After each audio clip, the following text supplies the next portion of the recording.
Happy Saturday, and welcome to the Ramashram Satsang Weekend Workshop, where you will learn a modern Satsang technique for obtaining peace, light, and love in your life. My name is Eddie. I have been practicing Satsang for over 14 years, and today I will be introducing the facilitator for today's event. But first, I'd like to give you a brief introduction to this weekend workshop. If you'll direct your attention towards your screen, you'll see the first element is Satsang. Satsang is a scientific method whereby we may obtain peace, light, and love in our life. No physical skill, spiritual accomplishment, or meditation experience is required to begin this practice. Satsang consists of two words, Sat and Sang. Sat means positive energy. Sang means to be with or to be in the presence of.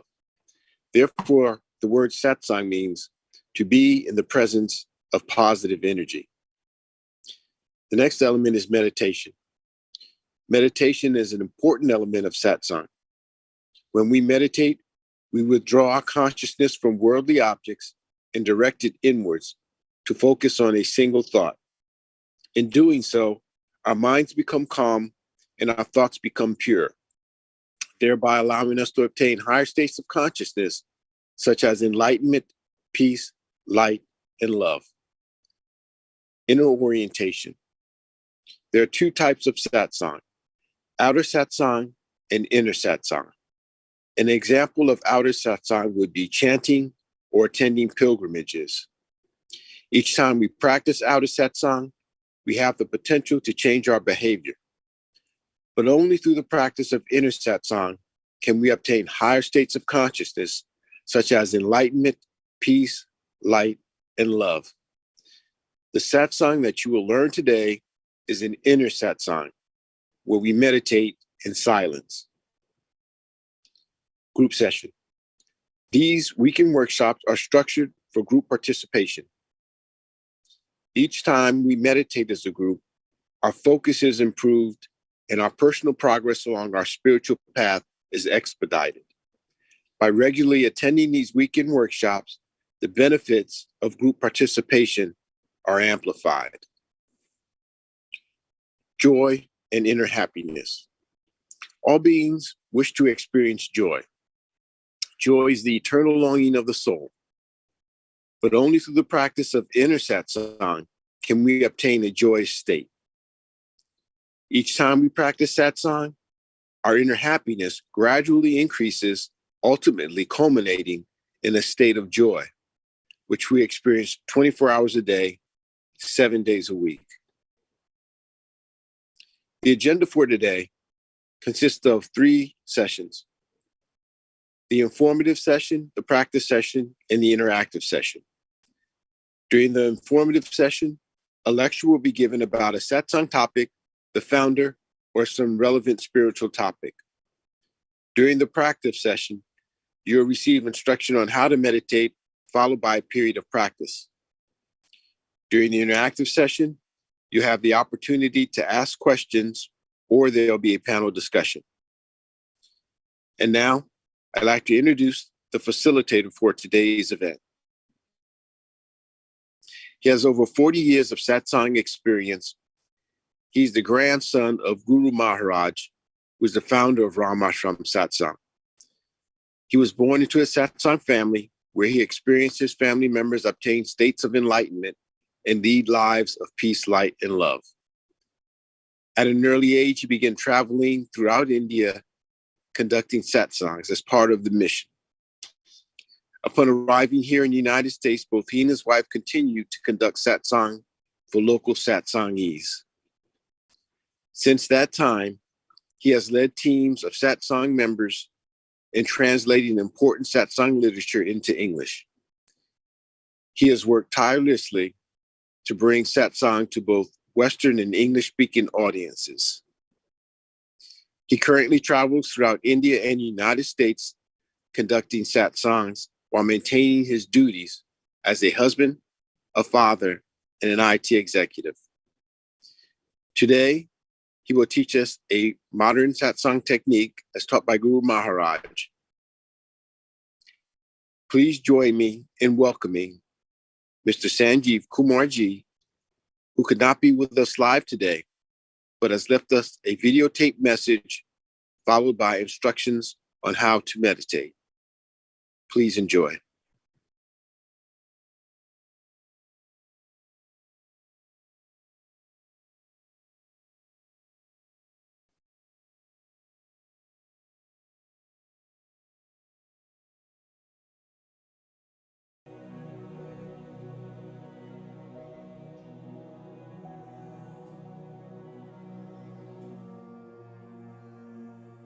So let's try to understand satsang or what is satsang in context of yoga philosophy, especially Ashtanga Yoga, which according to Maharishi Patanjali, who was one of the foundational fathers of yoga philosophy, he described Ashtanga Yoga, or basically 8 limbs of yoga. So it's like a framework. So if any practice has those 8 limbs, it is a yogic practice. Satsang basically implements and focuses on 4 of the 8, and based on the implementation of the 4, the other 4 would follow.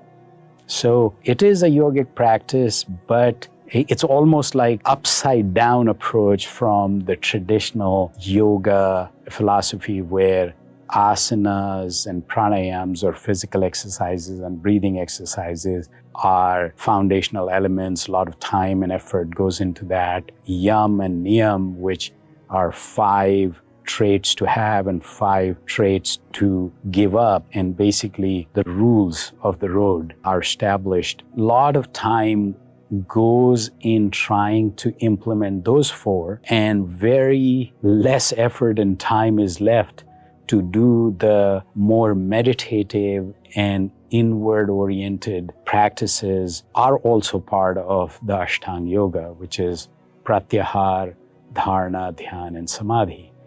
Satsang, on the flip side, focuses more on the Pratyahar, Dharana, Dhyan, and Samadhi, which are the core elements of any meditative practice. Satsang basically flips the approach to first focus on toning and controlling the mind through Pratyahar, Dharana, Dhyan, and Samadhi, rather than coming through the traditional path of doing the physical exercises, breathing exercises, and yama and niyama, the implementing the code of conduct. Pratyahar is inward orientation, basically trying to focus and concentrate on your dharana, which is basically the manifestation or your object of concentration. Your meditation requires you to decide what you want to concentrate on, what you want to manifest, what you want to imagine. And that imagination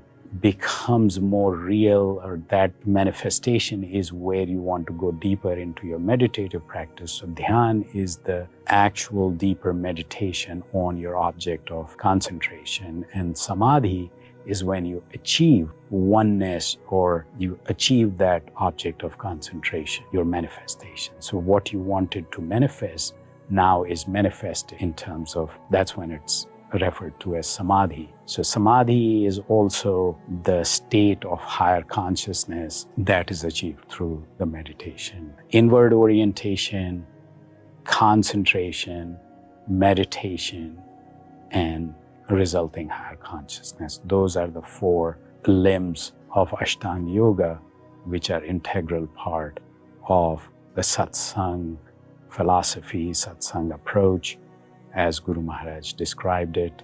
Once you focus on these 4 elements, then if you can meditate and sit in a posture, still posture for 15-20 minutes, your asanas are taken care of. When you meditate, your breathing gets regulated, so your pranayama is also taken care of. And then yam and niyam, which is the behavioral changes that you want to acquire, those are described as yamas and niyamas. They also can be achieved when you have achieved the inner strength through other 4 limbs that you pursue as part of satsang.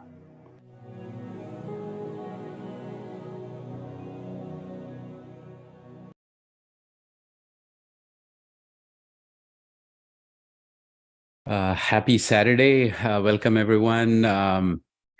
That was, in a few minutes, a whole, I think, pretty deep discussion. So I think after the meditation, if we want to, unwind some of that and discuss a little bit, we can do that. I was in India for 2 weeks. My grandfather's residence has an annual event. So 17th, 18th, and 19th, we had that annual event.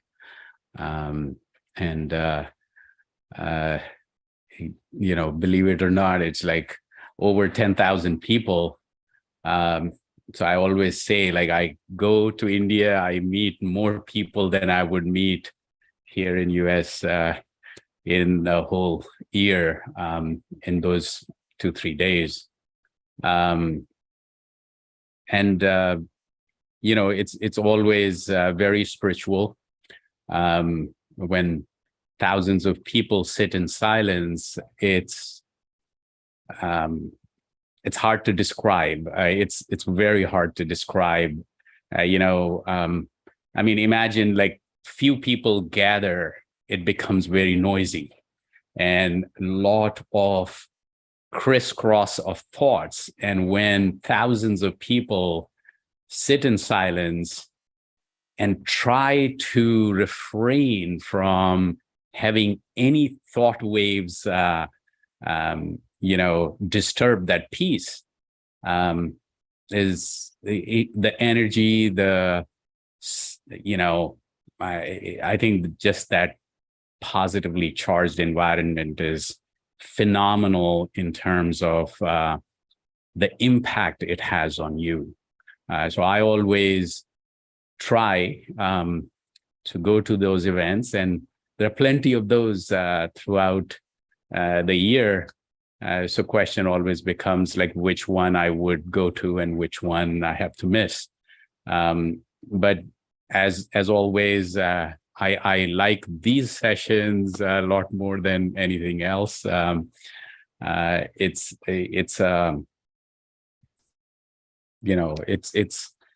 just a privilege to have you all here, and to me, it is a support system that helps us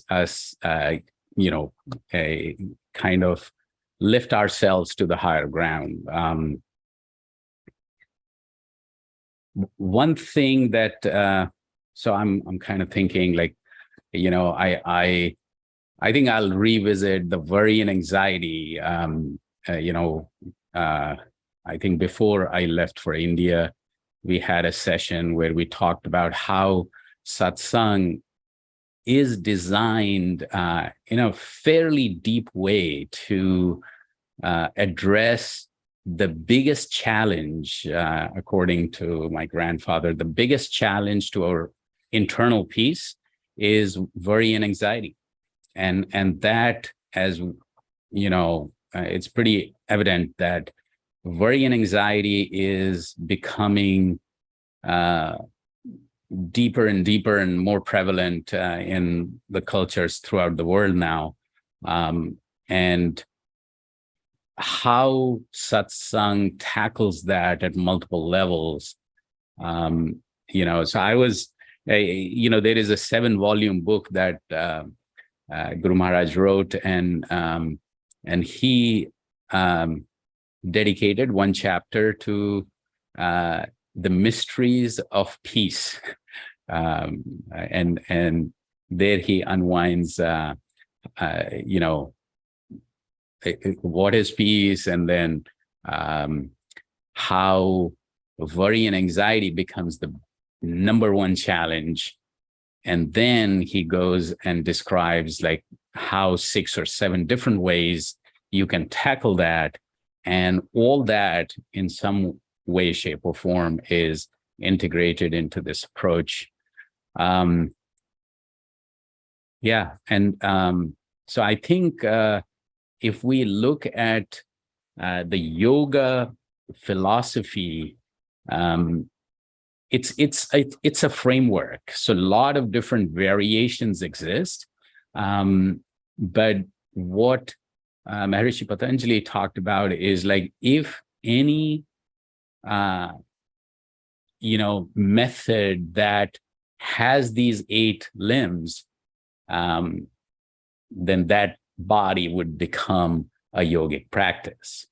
And I meet lots of people here who think that yoga is primarily asanas and pranayams, and yes, it is a fairly important piece.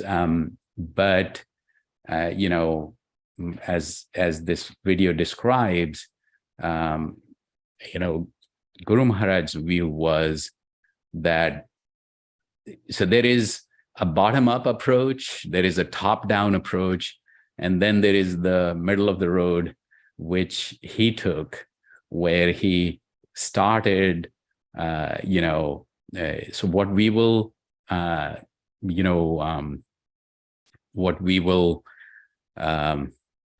practice in a little bit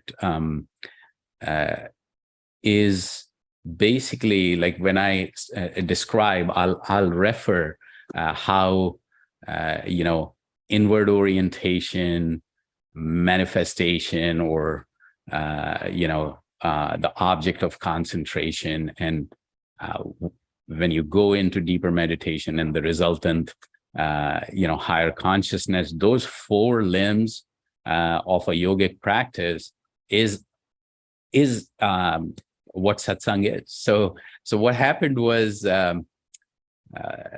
think a long time back, here in Virginia, I started a session, and instead of, now I call it satsang, but I named it inner yoga.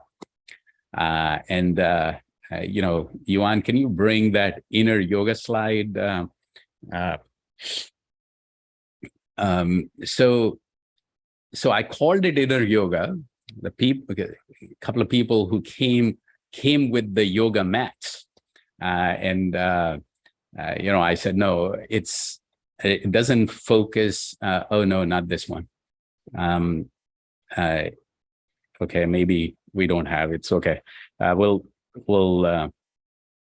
in the video we saw the inner yoga definition is the 4 limbs, which is pratyahara, dharana, dhyana, and samadhi, which is the inward orientation, concentration, meditation, and the resultant higher consciousness. So those 4 are the inner yoga, focuses more on building the inner strength, the inner happiness, and inner peace. As at the end, the video describes, just if you can do those things, the chances that your behavior, that means yam and niyam, gets better. You can sit still in meditation, then you're doing something right around your toning your body and asanas, etc. And if you meditate deeply, your breathing does get regulated. So pranayam does pretty much that. This is what it is, right? So inner yoga, as described by Guru Maharaj, emphasizes the 4 limbs of Ashtanga yoga as described by Maharishi Patanjali, and inner orientation, concentration, meditation, and higher consciousness. So those are, out of the 8, 4, I would say most important limbs of the yogic practice, any yogic practice. Now, let's get into the practice, and Yuan, just keep this on the screen for now. Um, so let's think. So now I'm getting into the instruction, and the reason I sometimes refer, the process we would, the method or the process is guided meditation, because since I was born in a satsang family, so since I was 16, so it's this. Guru Maharaj said, like, your mind and brain are developing. So start this deep meditation in silence only after 16. So since I was 16, I have been practicing this, and so yeah, more than 4 decades. One of the things is that every single session starts with the instructions. And how do the instructions go? And some of you have already heard this multiple times, but the first thing is, sit in a relaxed posture. So it talks about posture. Keep your eyes lightly closed, because you don't want the sensory input to distract you. So in some ways, you're closing your eyes because you don't want to focus outwards, you want to focus inwards. So the inward orientation is, key to this practice. Then, so make sure that your body is strain-free, relaxed. And so it's a relaxed posture where you could sit still for the next 15, 20 minutes without moving. Because every time, excuse me, every time your body moves, your mind moves with it, and we want to minimize that. Okay, so eyes lightly closed, still relaxed posture. And now your manifestation, what we want to concentrate. So what do we concentrate on? Concentrate on something that is extremely positive, extremely uplifting, an image which just takes you there. Guru Maharaj said that a unifying concept is light. So let's take transcendental energy in form of light and feel the presence. Feel that this energy is right here, right now with you. And this light is entering your heart and distributing throughout your body. So now that's the concentration part. So inward orientation is required, and you want to concentrate on something, and so basically what you're trying to do is your mind is running around, multiple thoughts, changing thoughts. You want to bring it to one thought alone. And here, usually a lot of meditation practices take something which you would concentrate on. It could be a word, it could be a mantra, you could be chanting, it could be, you're singing, or, so that's an activity, and that helps concentration. But here, Guru Maharaj said, let's step a little further. Focus on this light. So you're becoming an observer. You have left the activity part. So you're observing this transcendental energy in your vicinity, in front of you. And it's in form of light, and that light is entering your heart, distributing throughout your body. and you are getting completely and totally immersed in this light. That's the thought that you concentrate on. Now, once you go deeper, so how do you go deeper? So first, all these videos and everything that you're hearing before you start your meditation or the concentration aspect is just turning you inwards, turning your focus away from where you were or where your mind is running to. So this is, I call that transition in. So we still would, because mind just doesn't want to give up its games and the thoughts that it keeps running to. So it's an elaborate transition in. So even after these instructions, we will use music to achieve that transition further. And then the music fades away.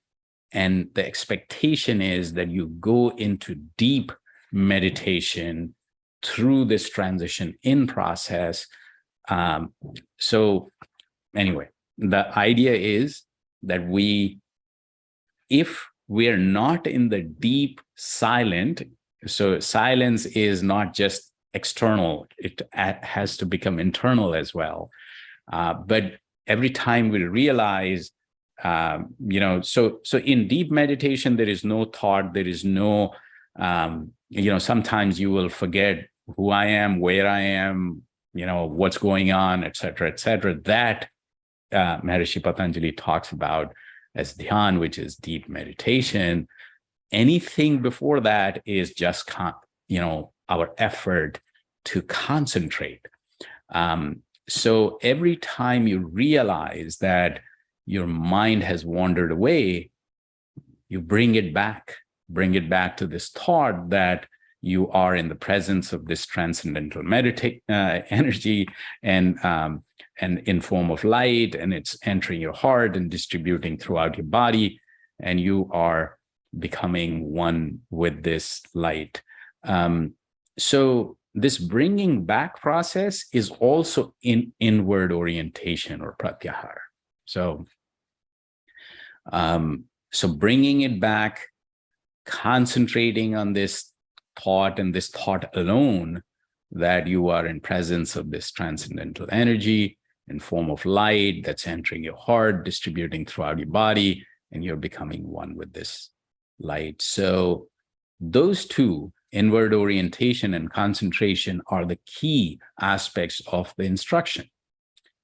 When you go beyond that, your concentration will go into deeper and more quieter, in silence meditation. And so that's limb number 7. And when you manifest this transcendental energy in your heart, in your life, you are achieving samadhi. And we will talk more deeply about samadhi in some other session. I'm actually working on a 5-week online course where, just what you saw in the video is actually the focus of one of the 5 weeks. But anyway, let's go back to, so I'll give the instruction one more time, and then we'll have music to transition in, deep meditation, and music to transition out. So sit in a relaxed posture, eyes lightly closed, and think of this presence of this transcendental energy in form of light. That light is entering your heart, distributing throughout your body, and you're completely getting immersed in this light. And your mind wanders away, you just bring it back to this thought and this thought alone, that you are in the presence of this energy in form of light that's entering your heart and distributing throughout your body. Let's start.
So today's topic, and anyway, happy Saturday to everyone. And I think before we open up, and I hope there are people who would help the conversation through by asking some questions. But one thing I wanted to highlight was this video is not just relevant here in the West, where yoga is almost become synonymous to physical and breathing exercises. Even in India, there were lot of masters who focus so heavily on the bottom-up approach that there was the observation, and Guru Maharaj, my grandfather, also realized that there are a lot of practices and a lot of people actually spend a whole lot of time in trying to tone the body and the breathing, and which is no doubt very important, but over like when you just spend 80% of the time trying to do what would prepare you for the other four limbs, which I call inner yoga, then you have one lesser time, lesser focus, and the real value, according to Guru Maharaj, of the yogic practices is in getting the inward orientation, the concentration, meditation to achieve this higher consciousness, which he just calls the land of peace, and achieving that land of peace was if that was the goal, there are shorter, more efficient ways, and that's what he promoted and propagated. So on that note, good to see you all. Luz, Eddie, how are things? Kelly, Steve, Sarah. Yeah, I think we need a volunteer to start the conversation. Happy Saturday. Welcome back, Sanjeev Ji. Thank you. I feel that this framework is very important because I mentioned before that it describes a lot of the religious and spiritual systems that practice the saving of the soul or salvation, returning back to the source from which we came from. And I just wanted to point out that, for thousands of years in the ancient cultures, such as in ancient India, ancient Greece, and in ancient Egypt and China and so forth, people did practice yoga. And these 8 limbs were a part of that, but it required so much more physical effort and energy to acquire these 8 limbs.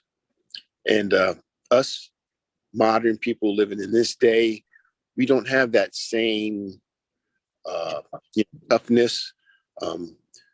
We don't have that same ability to concentrate and endure the physical demands that were required of these people back then. I mean, we only meditate for 20 minutes now, and not for an hour or for 2 hours or for 3 hours. So it's much easier for us, and it would be very difficult given our schedule to even attempt to practice the spiritual disciplines that they did in those days. So Guru Maharaj provides us this very simple system It doesn't mean it's less effective than those systems of the past that people use to obtain enlightenment. It just means that it's more suited and adapted for the time that we live in. And so, this is a rare opportunity for us, in my opinion, to have this system available to us that we can very easily implement in our lives. And in doing so, we can obtain this state of enlightenment, or as you call the land of peace. Yeah. Yes. Thanks, Eddie. And sorry, I think I was asking people to comment, but we had to restrict. Upfront, we try to restrict people from unmuting and doing other things because there have been some incidents in the past. So Luz, yeah, how are you? Hi. At first, I wasn't sure if you were actually here, that this was live. Because Eddie in the beginning was like, Sanjeev isn't here. So I was like, wait, is this real? Yeah, these days the lines are blurring. It's very good to see you. Welcome back. Thank you. And happy Saturday, everyone. It's always great to meditate with you all. I don't really have much substance to add, but as I was going through the meditation, I will say I like the instruction of visualizing a light and having it go inside of you and distributing. But sometimes I have trouble really doing that. Like sometimes I find it easier to just delve into the deep and just kind of close my eyes and be with myself. But it's hard for me to visualize that light if I'm not, I don't know. Sometimes it's just hard. It's like I can't relate to that, or I don't know. So I don't know if that's an issue, but no, it's not an issue. It's not an issue. I think, basically the idea is that however you can go into the deeper meditation, but we're trying to manifest a cosmic energy which we cannot fathom. And I say in all humility that, just imagine like the sun has so much energy that being 93 million miles away, it is responsible for most of the life on this earth. So imagine there are like millions of suns in the galaxy, and how would we even fathom that energy, right? So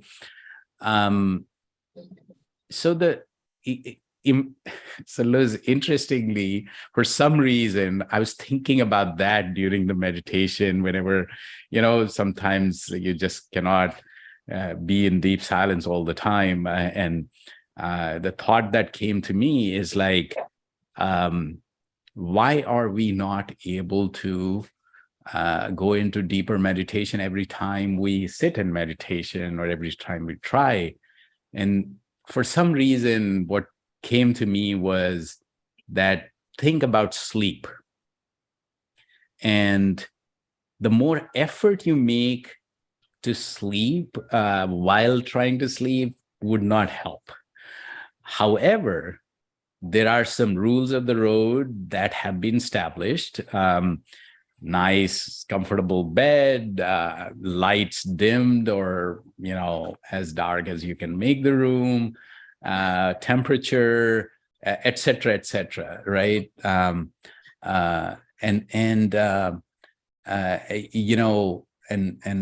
Steve, so, and Kelly, and I think, I'll come to that, Steve. But so I was thinking about,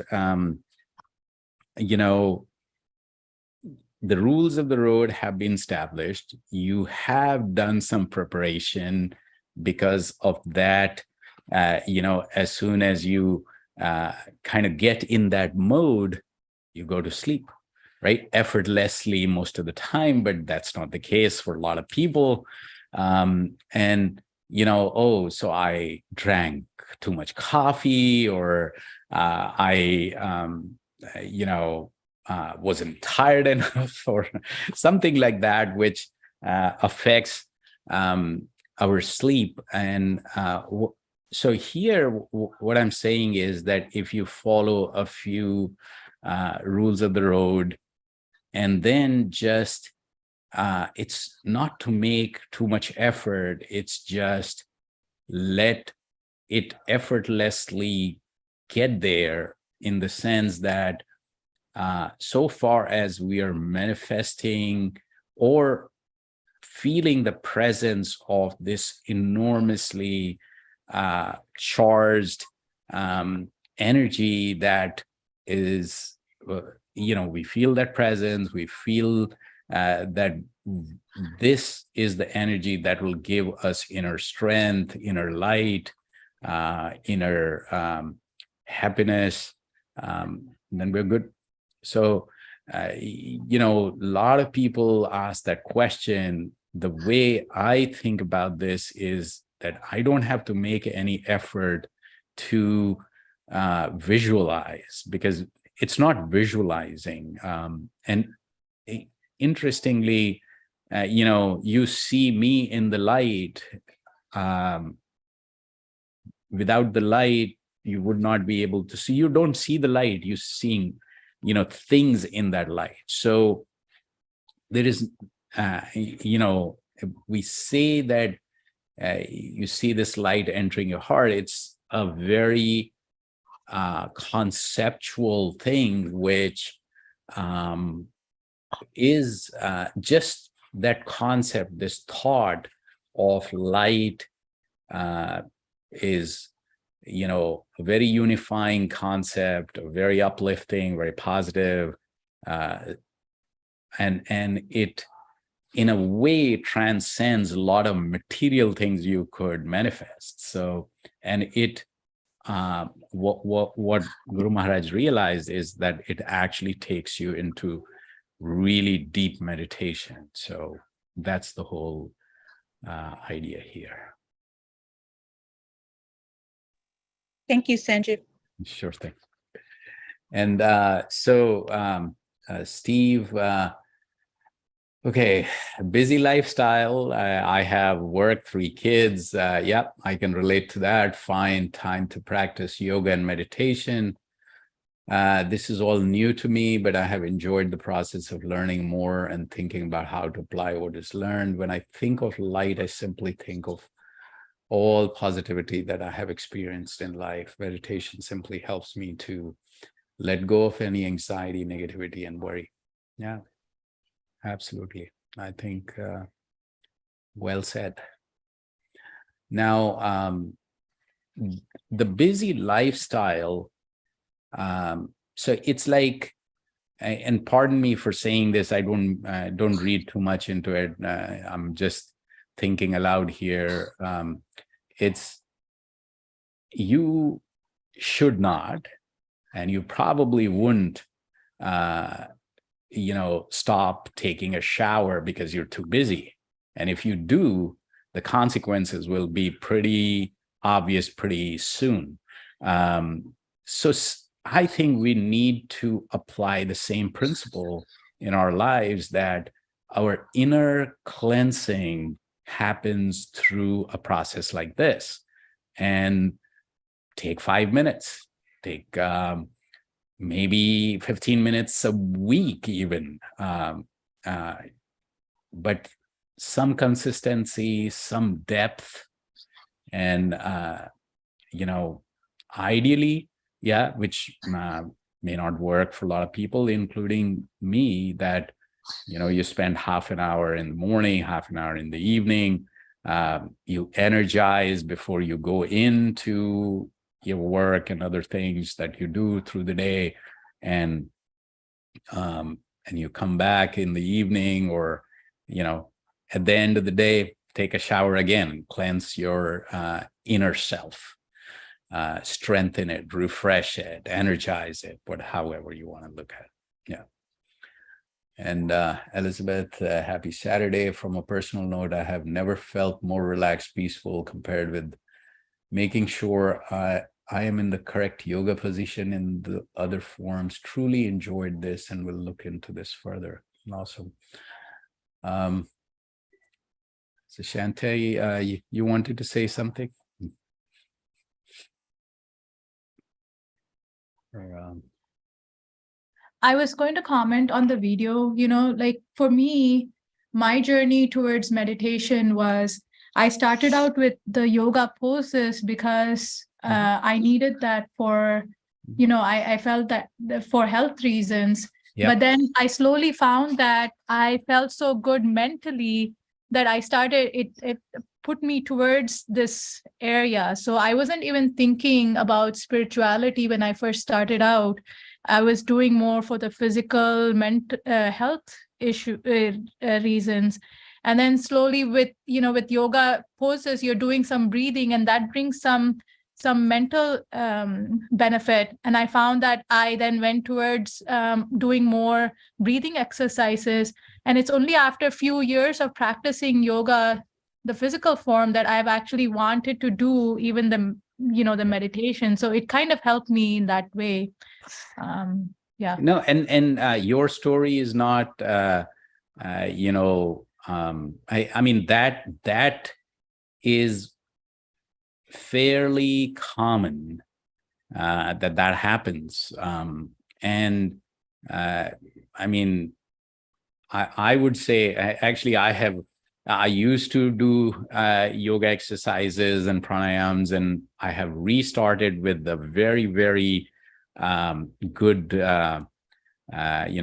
teacher who, or, and imagine like so because I was working a whole lot on the computer with not the right posture, I got some upper back and shoulder issues, and I did physiotherapy, I did this, that, and everything else, and it just was not going away. And I restarted this, in a proper guide, and lo and behold, yeah, it's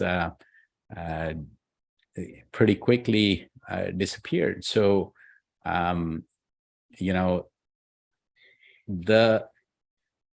so what you're saying makes sense. A lot of people do that. I am for, workouts, and I take long walks every day, et cetera, et cetera.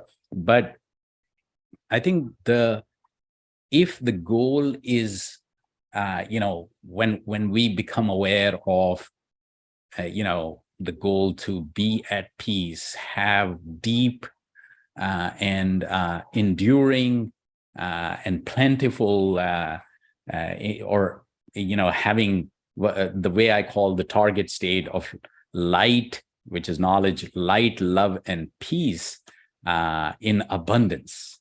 If that was our goal, then so there are, even till today in India, there are practices which have a 80-20, like 80% focus on, the other four limbs, and then comes the four that we focus on up front.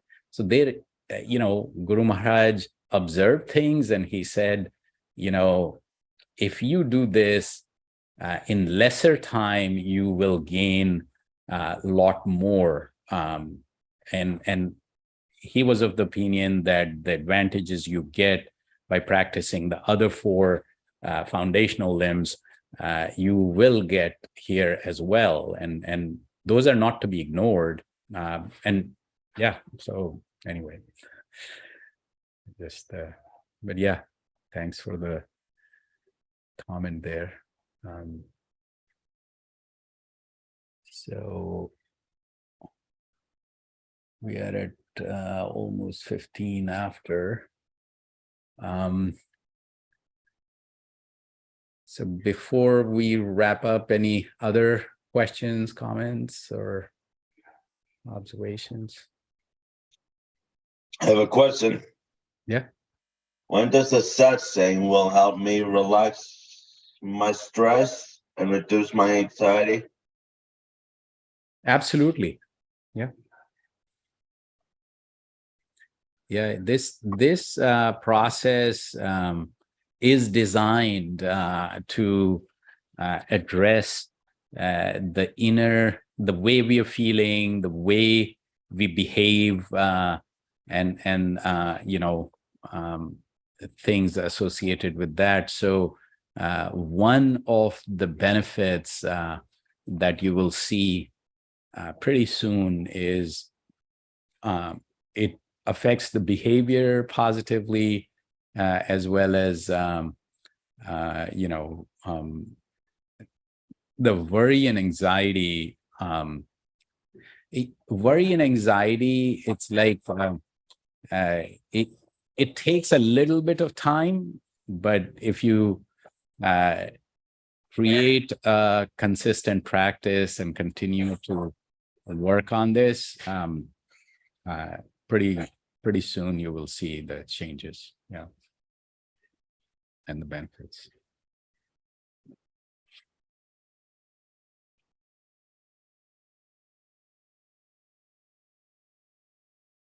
Very well. So I would, Arvindji, any thoughts, any comments before I ask Eddie to wrap up?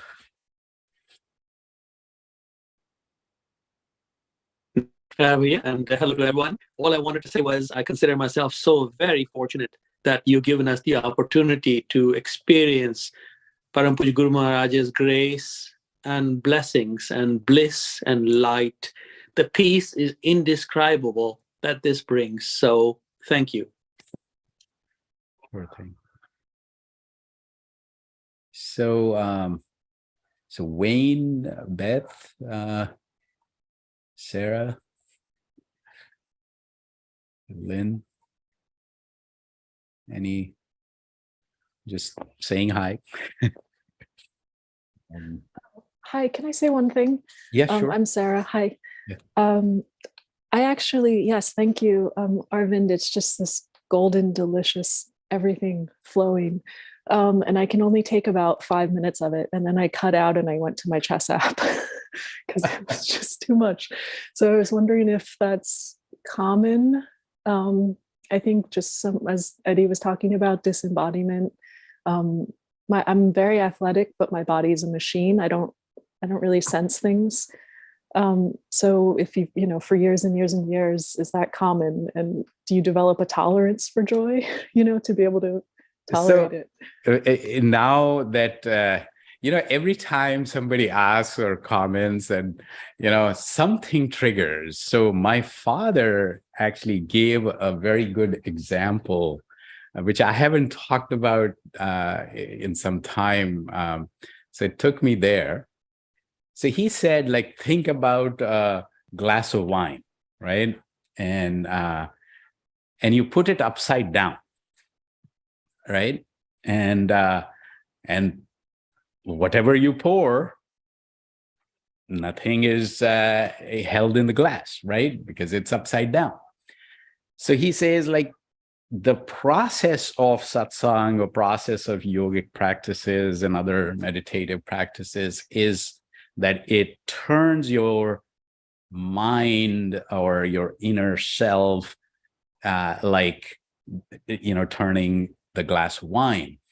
It turns a little bit, and then it can now take a little bit, but if it is in the right position, you can fill it up. So he describes that the initial part of such a practice is to turn that glass, from being upside down to the right orientation. So it talks about orientation it talks about capacity. It talks about, developing. So the way I consider this is, what's capacity here? So like you said, you are,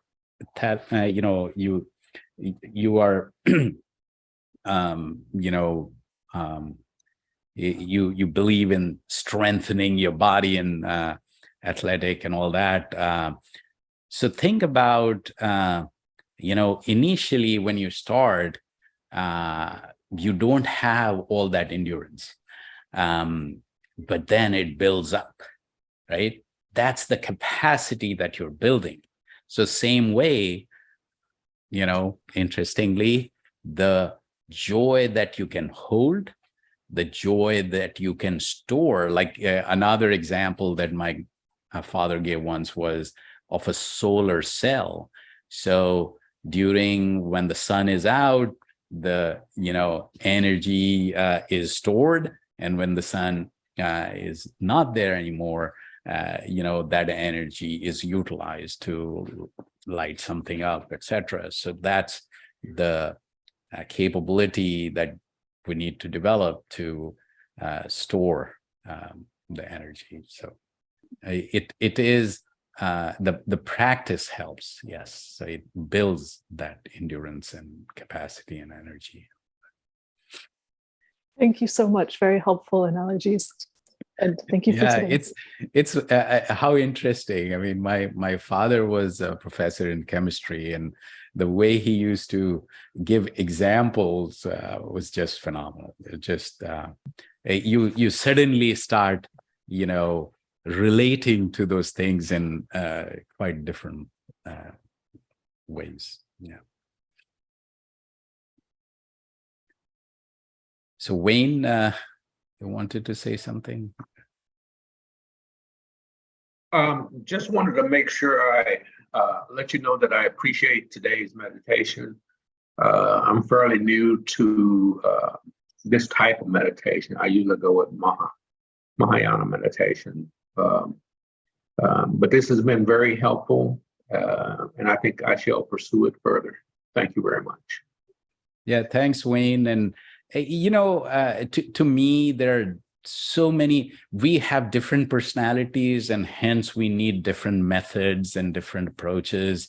So there are thousands of variations, and so yeah, my goal here is to provide an opportunity to test drive something, and if you like it, here's an opportunity to just continue to build your own practice, as well as have these group sessions which enhance and almost like create a support system and a collective energy system, which is of great help. And thank you, Wayne, for that comment. And one thing I'll tell you is, in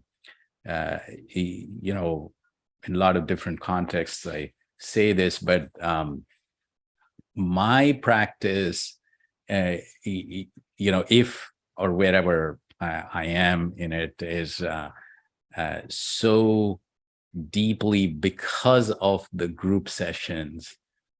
So a lot of progress, a lot of depth came through group sessions than anything else. So I always personally value, and I always say that, take advantage of group sessions, because those sometimes help you understand some nuances a lot more. But the collective, energy, and you become, in a way, when I'm individually sitting, I can get up after 5 minutes, and that's okay. But when you are in a group, and especially in person, you're like a captive audience for some time. So we keep trying and keep working, and that definitely helps. So Kelly, I got your note. I'll reply on email. And Yeah. So at this point, we'll look forward to seeing you all again. And Eddie, could you just wrap up for us for today? Awesome. Sure. Yes, we all come here because we're looking for joy. Some are looking for peace. Some are looking to be successful in life. Yoga is a system that will provide us with that ability to accomplish those goals. And this particular system of yoga is very simple and we can implement in our life. And yet it's no less powerful than other more complicated systems of yoga that require much more energy and time. So this is an opportunity for us to gain the goals that we have in life and to become more happier just by practicing 2 times a day, in the morning and in the evening, 15 to 20 minutes. That's all it requires. And you'll achieve what you want to, or your heart's desire in this lifetime. All right. Thank you, Eddie. And thank you, everyone. Happy Saturday and happy week ahead. We'll see you here very soon. Thank you. Thank you, Sanjeev. Take care. Thank you. Thank you. Thank you so much. Thanks, Liz. Thank you very much. I Thanks. appreciate everything you've done. I'll be here next session. Sure thing. I will look